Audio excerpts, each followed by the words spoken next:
August 19, 2017 by Chris Gebhardt. Gearing up for the second Vandenberg flight in as many months, SpaceX is preparing to static fire the Falcon 9 that will lift an extremely lightweight Taiwanese satellite to orbit next week.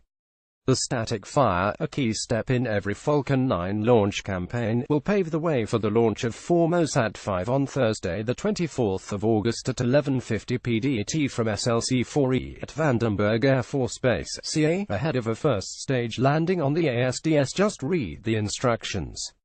Static fire and rearranged Western Range launch schedule. With launch 5 days away, SpaceX is preparing to conduct the second-to-last critical step for the Falcon 9 ahead of its Thursday launch. The static fire will see the Falcon 9 first and second stages undergo a launch countdown, complete with fueling of RP-1 kerosene and LOX liquid oxygen, that will culminate with a planned 3-second firing of all 9 Merlin 1D engines on the base of the first stage. For this particular first stage, Core 1038 completed construction in Hawthorne, CA, and was transported under security escort by road to McGregor, Texas, where it was erected on the S1 test stand and put through a series of tests, including a full-duration hot fire. The exact date of the hot fire is not known precisely, though NASAspaceflight.com aerial photos, available to view on L2, confirm Core 1038's presence on the S1 stand on the 20th of June 2017, at which point the formosat-5 launch was roughly 1 month away. Following a successful hot fire, Core 1038 was wrapped in its protective transport attire and shipped back west to Vandenberg Air Force Base, where it has undergone final pre-mission processing and integration with its second stage, which also underwent hot fire operations at McGregor. However, the launch schedule off the Western Range began to change, with SpaceX announcing a month slip to formosat-5's launch, placing the mission on the 24th of August and behind the NROL-42 launch on United Launch Alliance's ULA's Atlas V rocket.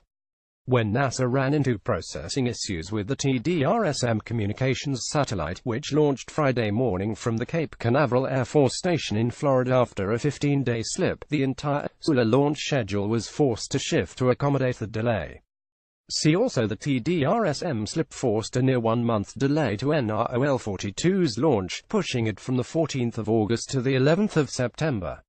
That placed formosat-5 first on the launch manifest following the Western Range down period in July for standard maintenance and upgrades of tracking and support equipment.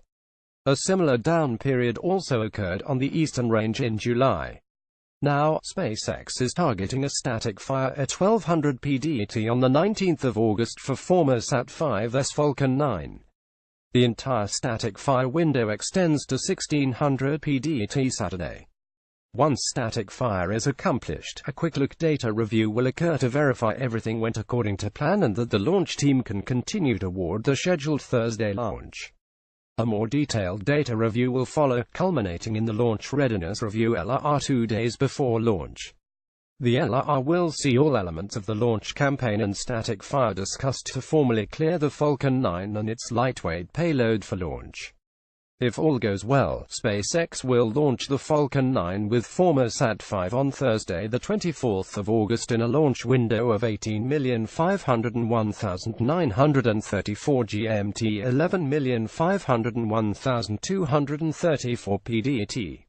After formosat-5, the Western Range will shift gears for ULA's NROL-42 launch on an Atlas V541 rocket 5-meter payload fairing, 4 solid rocket motors, and a single-engine Centaur upper stage on the 11th of September before configuring back for SpaceX and the Iridium NEXT 2130 launch currently slated for the 30th of September at 0630 PDT.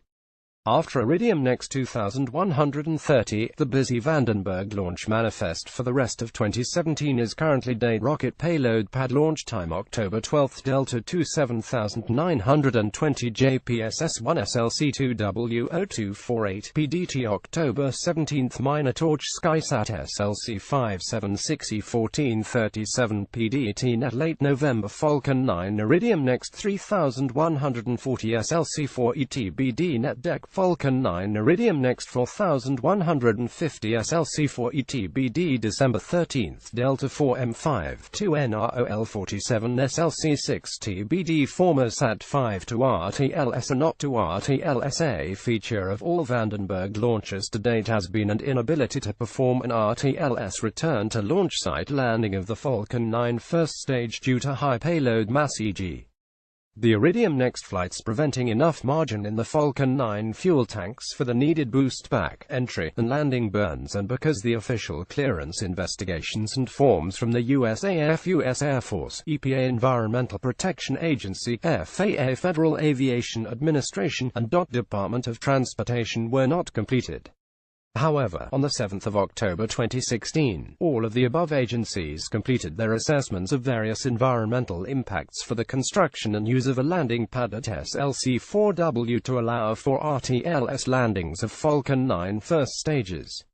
After reviewing and analyzing available data and information on existing conditions and potential impacts, including the 2016 Air Environmental Assessment, the FAA has determined the issuance of licenses to Spacex to conduct Falcon 9 boostbacks and landings at SLC-4W would not significantly affect the quality of the human environment within the meaning of NEPA National Environmental Policy Act. This was stated in the Federal Aviation Administration Office of Commercial Space Transportation report on adoption of the environmental assessment and finding of no significant impact for boostback and landing of the Falcon 9 full-thrust first stage at SLC-4 West at Vandenberg Air Force Base, California, an offshore landing contingency option. The same report also returned a finding of no significant impact for terrestrial and marine life for Vandenberg RTLS landings. After the report's official acceptance in October 2016, SpaceX began construction of the landing pad at SLC-4W, located just 1,412 feet center point to center point from the launch mount at SLC-4E. Now, a little more than 10 months after clearance to construct the landing pad at SLC-4W and the ability to issue RTLS landing licenses to SpaceX for West Coast launches, the first mission with a light enough payload to support RTLS is here. Taiwan's formosat-5 satellite weighs only 475 kilograms, 1,047.2 pounds, leaving more than enough margin in Falcon 9's tanks to perform the needed boost back, entry, and landing burns to make it safely back to SLC-4W. However, the launch and landing licenses requested from SpaceX and granted by the FAA for formosat-5 call for a landing of the first stage on the Just Read the Instructions ASDS autonomous spaceport drone ship, which will be positioned approximately 344 kilometers 214 miles downrange from Vandenberg. This raises the question of why an ASDS landing will occur instead of an RTLS landing, as all environmental hurdles are cleared and the Falcon 9 has the performance to conduct an RTLS. One possibility is that the landing pad and associated facility upgrades to support an RTLS booster landing were not completed by the time SpaceX had to file for the formosat-5 launch and landing licenses on the 28th of June 2017. It's certainly conceivable that the landing pad and facility upgrades would have to have been completed by the time a landing license was applied for, as the FAA would be hard-pressed to approve a landing without the ability to review the operational status of all landing assets. It is also possible that the landing pad and associated facilities upgrades are not yet complete at this time. Regardless of the SLC-4W landing pad's current status, formosat-5 will be an ASDS landing and will mark the 9th attempt this year to recover a Falcon 9 first stage. Images SpaceX, Chris Gebhardt and Philip Sloss for NASA Spaceflight.com, Google Maps and L2 McGregor via Gary Blair.